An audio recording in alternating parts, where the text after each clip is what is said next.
Every empire hides a second heartbeat.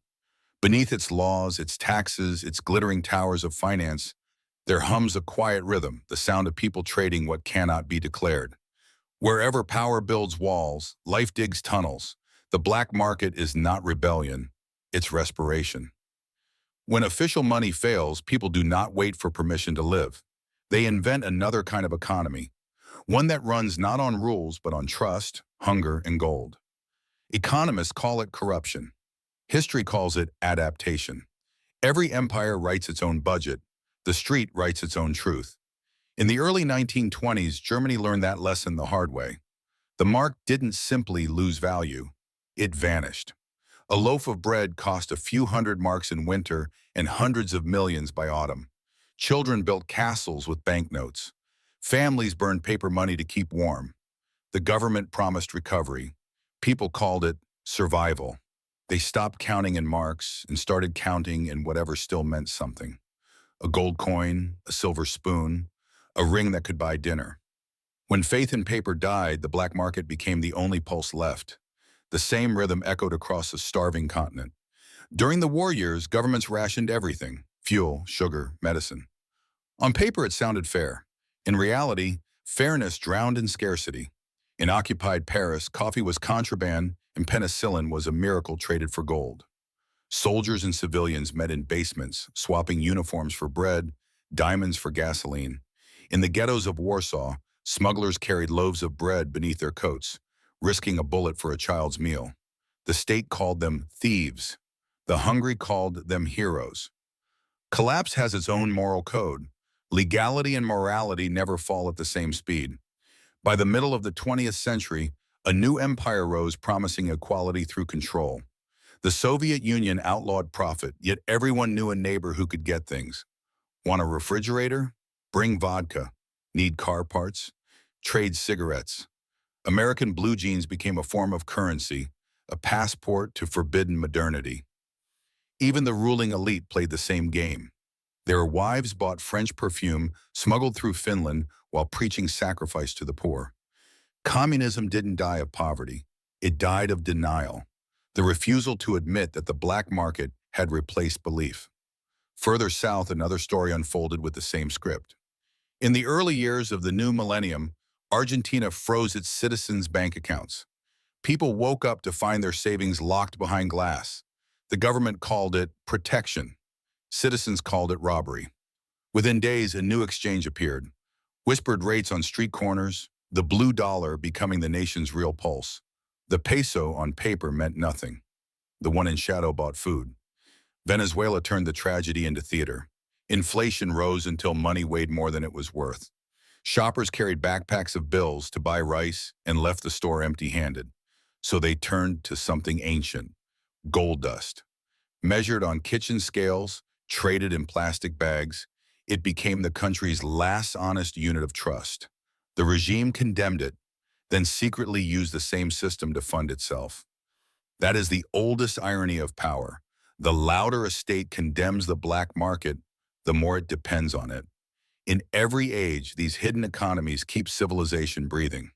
During the Second World War, Allied officers bought contraband fuel from the very smugglers they were ordered to arrest. In post-war Italy, the mafia's distribution network moved faster than any government convoy. When the surface world collapses, the underground keeps the lights on. It feeds soldiers, delivers medicine, keeps trucks moving. The black market is not chaos. It's the emergency generator of order. And gold? Gold is its battery. It asks for no faith, obeys no policy, fears no inflation. 1 ounce in Berlin means the same as in Beirut or Beijing: freedom. Every ideology that tries to replace it eventually crawls back. The medieval church banned interest, and bankers invented contracts to hide their coins. The Soviets outlawed wealth, yet hoarded foreign currency in safes. Today, central banks mock gold in speeches while quietly buying record tons of it, because deep down they know what every street vendor already learned: when paper dies, gold survives. Every shadow economy begins as an act of necessity, but once a society learns to survive in darkness, it stops trusting the light. After the nightmare of Weimar, Germany never again believed in easy money. The trauma of burning banknotes etched itself into policy, birthing decades of fiscal discipline. After the fall of the Soviet Union, Russia became a marketplace of muscle and favors because its citizens had learned that every law had a price. And across Latin America, generations grew up measuring the honesty of their governments not by speeches, but by the street price of the dollar. The black market does not merely mirror collapse. It sculpts what follows.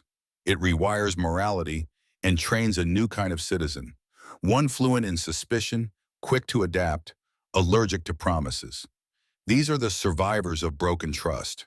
They do not debate ideology, they count risk. And they know something most economists forget. When systems die, instinct takes over. Western nations believed they were immune to this. They built stronger banks, smarter regulations, safer currencies. They forgot that every empire believes the same before it falls. When money becomes a tool of control, people begin to look for exits. When access can be frozen with a keystroke, value hides somewhere untraceable. In recent years, the pattern has quietly returned. Only this time, it wears a modern face. When the Canadian government froze the bank accounts of protesters, it was branded as safety, not punishment. When the European Union introduced digital currency frameworks, it promised transparency. In plain language, that meant programmable money, spending that can be allowed or denied by code. Inflation, when it arrived in the West, was called temporary, the same word used in every dying economy before. Temporary for the powerful, permanent for everyone else.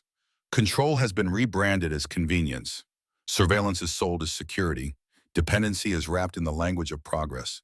And just as before, the more control governments claim, the faster their citizens invent ways around them. Because you can outlaw trade, but you cannot outlaw need. The 21st century's black market is not in alleyways. It lives in encrypted chats and digital ledgers. In Nigeria, people swap dollars faster than banks can clear transactions. In Argentina, peer-to-peer crypto exchanges run beneath the radar of official policy. In Southeast Asia, stablecoins, digital tokens tied to real value, pass from phone to phone like invisible gold. This is not rebellion. It is adaptation. The same instinct that once traded cigarettes for sugar now moves code instead of coins. The quiet revolution of our age is sovereignty without permission. The tools have changed. The human motive hasn't. People are not fighting the system. They are building an alternative that cannot be frozen, censored, or inflated away. And while governments lecture citizens about financial crime, their own central banks are hoarding the same forbidden treasure, gold. They are not diversifying portfolios. They are hedging against themselves. Because every black market begins with citizens but ends with elites.